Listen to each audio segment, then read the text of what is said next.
So right after independence, the police forces would still observe the kind of manuals and ways in which colonial policing was done, which was largely as a form of referee between warring communities.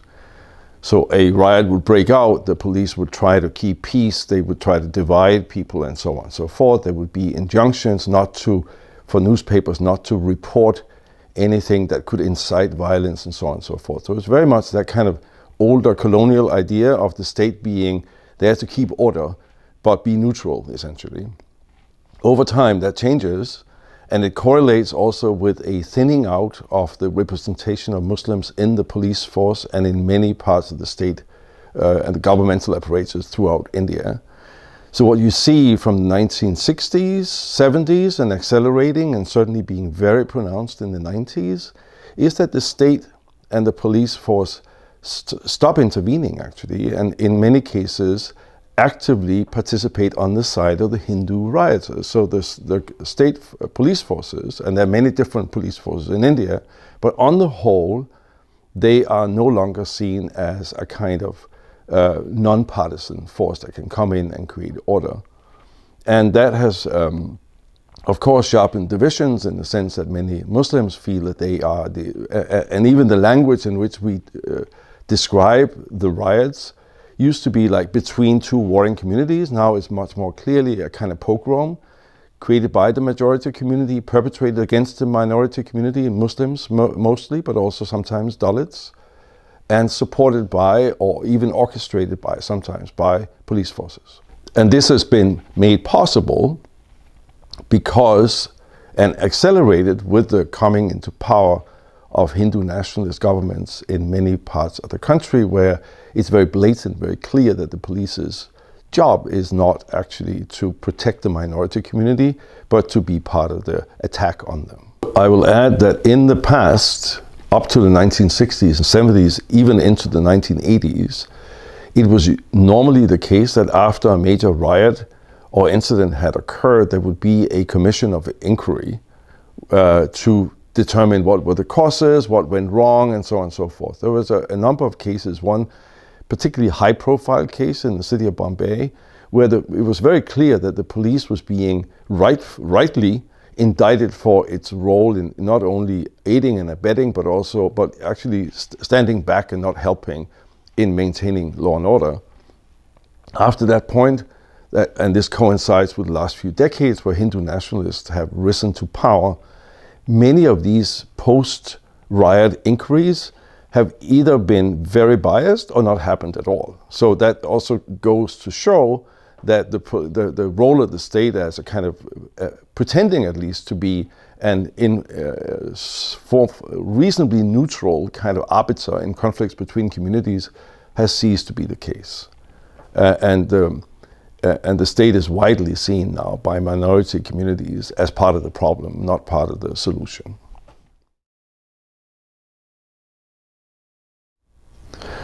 So the first thing to remember is, and certainly for a French audience, is that when you say secular in India, you don't mean laïcité like in French, that it's non-religious, that it's removed from religion altogether.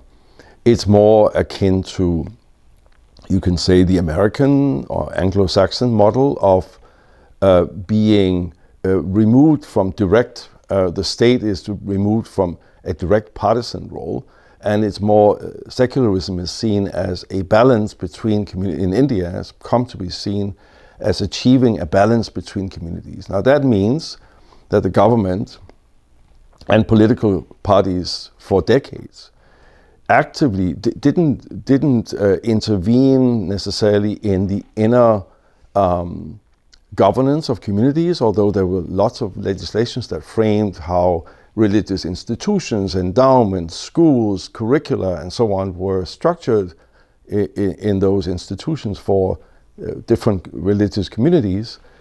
But it meant that the idea was that everybody had to be taken into account. So if you made a statement about, you could make a statement about the greatness of Hinduism, and then in the next breath you would also say something nice about Islam. So it's a form of balance between communities, which is essential to remember, because what happens with the Hindu nationalists when they come up from the 1990s, grow in political power, what they're saying is that it's actually pseudo-secularism when the Indian state is helping the minority disproportionately in their view. So you're not maintaining a balance between communities. So that became a sort of tool to attack any form of protection of minorities as being seen as unfair because we Hindus are already a majority. So that's one thing. The other thing is that if you look at the norms, how Indian nationalism in the 1950s, 60s, 70s, and for decades after described itself, it was shaped basically as around an idea of an Indian civilization, essentially a Hindu civilization that had been able to absorb different kinds of religious minorities and groups into itself, and had shaped this kind of what Nehru called the composite culture of India. What that meant was that Islam was no more Islam, or Christianity was no more, it was Indian Islam and Indian Christianity, and that was the important thing. But it was an inclusion that happened on majority terms, or in fact, the 15-20% of upper caste Indians that dominate Indian society historically and today.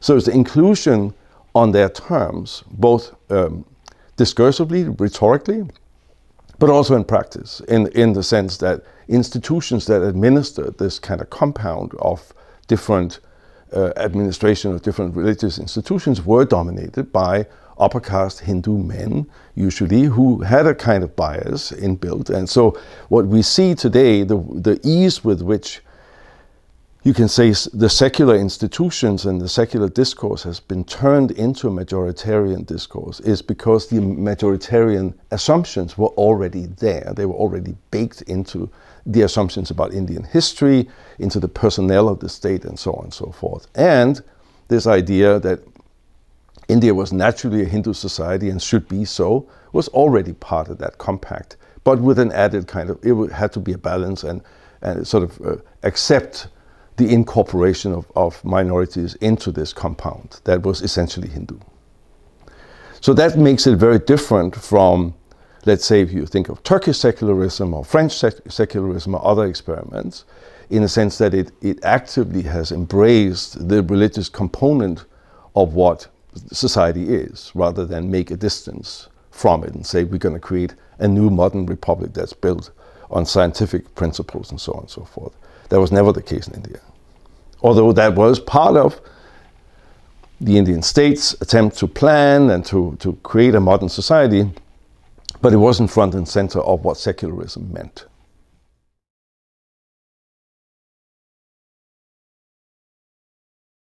You can say that the systemic, is it systemic? It has become systemic. It was not necessarily designed to be like that. I think if we look at India in the 20th century, you look at the position of Muslims in the, let's say, beginning of the 20th century. The elite was largely landed elite. The small elite was landed elite. A vast majority of Muslims were artisans, some were smallholders, many were actually urban dwellers, and that's an important thing, that Muslims were always more urbanized than any other community in India. So there's a high proportion of these urban professions, but at the lower level of the labor market, as it were. Had to do with the fact that many Muslims, the majority of Muslims, were converted Hindus, and often from the lower rank of the caste hierarchy, people who saw an advantage, you can say, in converting into a religion that at least had an equality principle, not in practice always. So the small elite was landed. There was not a great tradition of entrepreneurship, and industry in India was whatever was there in the mid-20th century by the time of independence, was largely controlled by small numbers of very wealthy Hindu trading communities and commercial communities. That remained the case throughout. Even today, there is preponderance of these communities. They own something like 80% of all assets in India today. Large industries and so on and so forth. Muslims were never part of that economic development. There was one Muslim bank in India ever in the 20th century that relocated to Pakistan and became the first private bank in Pakistan at the time of partition. So that structure remained in place. So Muslims were kind of always a bit marginalized from the modern economy, as it were, the new capitalist economy and so on and so forth. And they also lost a lot of land holdings. Many of the landed elite actually went to Pakistan. So that's one thing. The other thing is that there was also a systemic discrimination against Muslims in the state, in government, all branches of government. You can see it dwindling over the years, especially picking up in the 1970s and 80s, a dwindling number of educated Muslims who get jobs in the public sector. To this day, if you're an educated Muslim, and there are many young Muslims who are very well educated, many of them don't even go for public sector exams, competitive exams to get jobs in the public institutions because they know they will never get selected. Many of them have instead sought employment in the Gulf, for instance, where there's been a preponderance of Muslim professionals who've sought doctors and engineers and so on who've been able to get jobs there. That labor market has also dried up. But the bias against Muslims has been visible in other places as well. It's also been visible in the labor movement, something that's not often talked about. That there's some famous cases in the textile industry, for instance, where when the textile industry began to contract and become smaller in the face of technological innovation in the 70s and 80s, where that had been a big source of employment for Muslim, because the weaving profession was historically dominated by Muslims, so they had also become industrial workers. They were some of the first to be pushed out from the 60s onwards, and so on. And some of the very anti-Muslim sentiments expressed by political organizations in the 70s and 80s, also in Bombay and in Gujarat and other places where there was a lot of industry, were also by people who were active in the trade union movement. So the discrimination against Muslims really happened at all levels. So then there's another aspect of it, which is how urban life is structured, and where there used to be, especially in the old centers of the older cities in North India and Western India, where there was a kind of an old core. Many of these cities were founded by Muslim rulers and Muslim communities.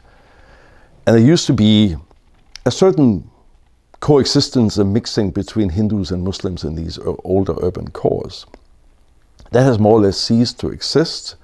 Most Hindus have moved out of these old cities into the more modern and newer parts of the cities as they have developed. And this is where the new economy is. This is where new real estate economy is, and so on and so forth. And Muslims are left behind in the cores of these older cities that are often decried as traditional, as dirty, as undeveloped, and so on and so forth. So that's another feature you can see with the coming of new urban developments in the last 30, 40 years. Muslims have really been left behind. They've also been excluded from the property market in very many systemic ways. It's extremely difficult, even if you're a young, educated, and maybe well-earning Muslim professional, to find a decent condo in an apartment complex, because the local residents association will look at your name and say, sorry, we don't have any availability, and so on. So that kind of systemic discrimination happens now at all levels. It didn't begin like that necessarily, but it's become like that. I will say one more thing.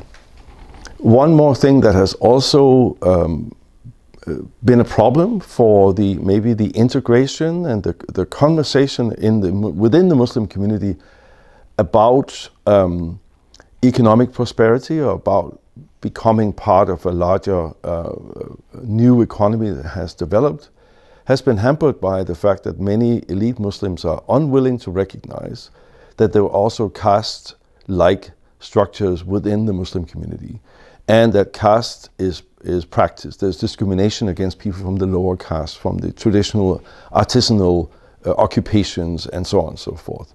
Because they don't recognize it, they have also actively discouraged Muslims from availing themselves of the potential benefits of various forms of affirmative action that have been extended to groups that would include Muslims, such as, you can get stipend scholarships for education and so on and so forth. There's been a resistance against this from the Muslim elite, and that's very, very unfortunate, and it's a resistance that continues. And now that the community is under pressure, there's less incentive to say, well, this will just divide us even further at a time where we all have to stand together against the discrimination that we face. So that's one of the big challenges, that the rest of society, of Indian society, has a very lively discussion about caste and its implications for social mobility and so on and so forth. The Muslims are not part of that conversation.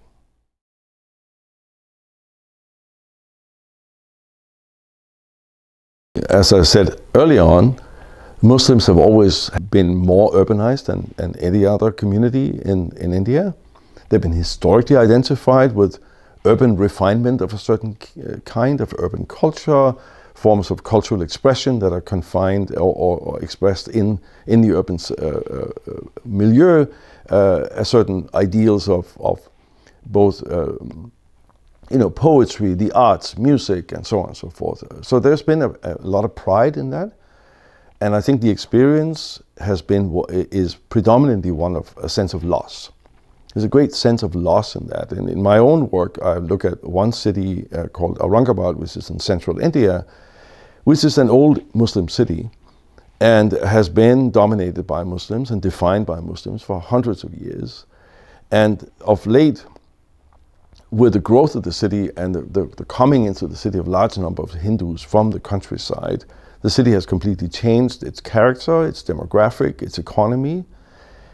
So even that history that belongs to the Muslims, this idea that this is a Muslim city and we have something to celebrate, is being marginalized and made very, very difficult, and even being attacked. And that city, like many other cities in India, has also recently its name has been changed from Aurangabad to Sambhajinagar, which is a prince from the local area who supposedly died nearby and so on. The history of that is sort of contested, but be that as it may.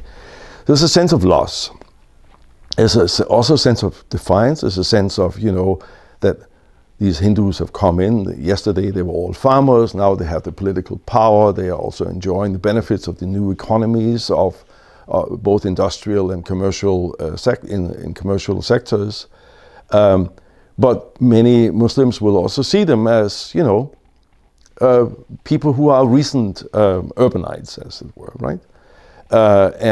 So in that sense, it's also almost like a cultural struggle between different meanings of what it is to be a city, where for many Hindus, the idea of moving to the city is a question of, it's a social mobility, a question. You move up, you access new opportunities and so on and so forth. For the Muslims, the city has become the site of great danger and deprivation.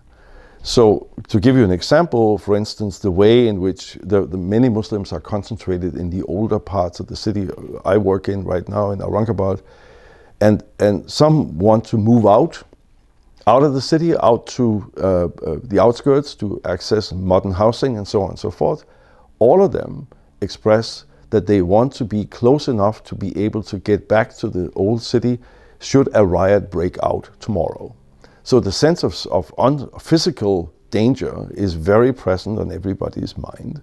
It's a very different way of inhabiting an urban space from the especially upper caste Hindus, for whom this is a experience of triumph, of a new life, of modernity, and so on and so forth, right? The Dalits, interestingly, have an experience of the city that is closer to that of the Hindus, in the sense that they have also become urbanized more of late.